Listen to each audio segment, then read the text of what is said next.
Hoje, assim, quais as epidemias que ainda preocupam hoje, né?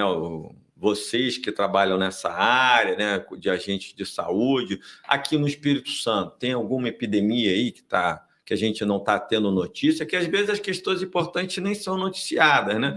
Por exemplo, teve um surto de frango lá, morreu 58 milhões de frangos lá nos Estados Unidos e não se falou nada. Então, você não fala de 58 milhões de frangos, então você não mostra, às vezes está tendo uma epidemia aí e nem está sendo falado. Tem alguma coisa aí que está preocupando vocês, alguma epidemia? O que tem aparecido mais e tem preocupado muito a nossa categoria de agente de saúde comunitária, infelizmente, ainda é a questão da Covid, dengue e chikungunya. Uhum. E, por exemplo, teve algumas regiões que foram acometidas por enchente, alagamento, e aí as pessoas foram acometidas de doenças de pele. E pouco tem se falado, né? E pouco tem se falado. Então, o meu bairro, por exemplo, ele teve um alagamento, né?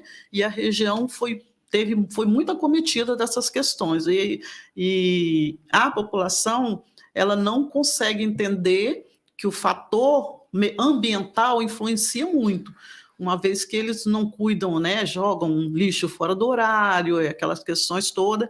Eu participei de uma formação o ano retrasado com o Marcelo Dalla, e ele estava falando da questão das doenças hoje, inclusive do autismo, do TDAH, ligado à questão ambiental.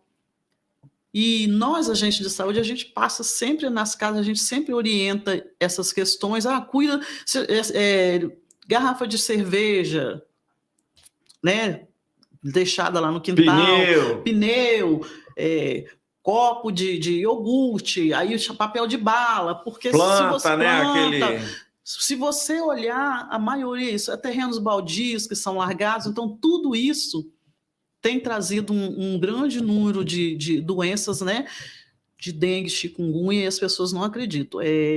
Há uns 2 meses atrás, a gente estava com um bebê lá, de 3 aninhos, que ele pegou dengue. Apesar de ter a questão do Covid, a dengue e o chikungunya ainda é assustador. Preocupa muito, Preocupa muito. E às vezes não tem um atendimento, né, adequado, né? É porque é difícil, a pessoa deixa passar. É melhor prevenir do que... O ideal seria prevenir. Eu cuidando do meu quintal, do meu espaço, que é o meu meio ambiente, eu vou cuidar de mim, vou cuidar do vizinho. Mas as pessoas deixam passar, e aí tem um período para você identificar aquela doença como todo. Uhum. Né?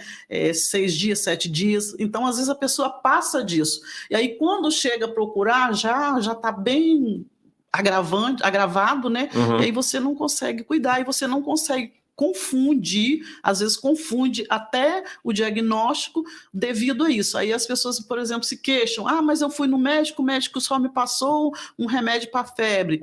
Mas por quê? Porque ele teve um período e aí ele não guarda, que é importante guardar, quando você começou assim, a ter aqueles sintomas, e as pessoas geralmente não falam isso, então é complicado de cuidar, diagnosticar, né? Lilico, ainda para a gente fechar essa parte aí da saúde e desse seu trabalho, você faz um trabalho de orientação, né, de educação, o que hoje a população não pode deixar de saber e fazer em relação a essa questão aí da saúde, né, da comunidade? É mais a coisa de não deixar água empoçada, ou teria alguma outra questão que a população poderia estar sendo melhor orientada aí?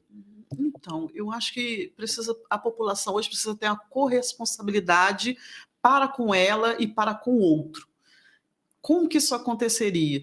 Eu preciso cuidar da minha casa, eu preciso cuidar do meu quintal, eu preciso cuidar da minha rua, que é o meio ambiente que eu vivo.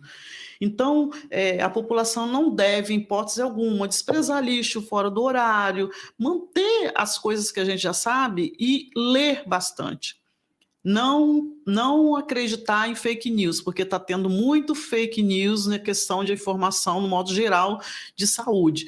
Mas buscar uma informação correta e ter esse cuidado consigo mesmo. Eu acho que um fator mais importante é eu cuidar de mim mesma.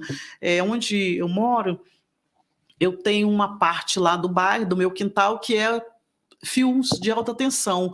Então, começaram a jogar lixo nesse local. E aí, o que que eu fiz? Eu cerquei o quintal, esse local, estou plantando remédios lá, estou fazendo uma cerca viva nesse local. E aí, as pessoas, quando viram, falaram assim, nossa, Lilico, você vai fazer isso? Você é doida? Eu falei, não. Hoje, algumas pessoas já entenderam o contexto. Eu pago R$ 50 de 3 em 3 meses para limpar esse espaço e estou cuidando dele. Então, eu tirei esse lixão de perto da minha casa, eu cuidei do cidadão, fiz um paisagismo, estou fazendo um paisagismo, né? Que é uma responsabilidade minha. Então, a partir do momento que a gente se responsabilizar com a gente mesmo, a gente vai conseguir cuidar um do outro. Né? E eu acho que isso está faltando. A corresponsabilidade. Às vezes a pessoa fala, mas a prefeitura não limpou, a prefeitura não recolheu o lixo, a prefeitura não varreu a rua. Mas tem tudo escalonado, tem um cronograma para fazê-lo. A gente precisa só segui-lo. Ter mais uma ação da própria comunidade. A própria comunidade. Evitar acúmulo de lixo, evitar no seu próprio quintal ali ter como ter um empoçamento de água, né, para evitar a proliferação de doenças, né? Então seria essa recomendação que você faria aí como hoje a principal medida, né, para evitar as doenças e essas epidemias. Perfeito.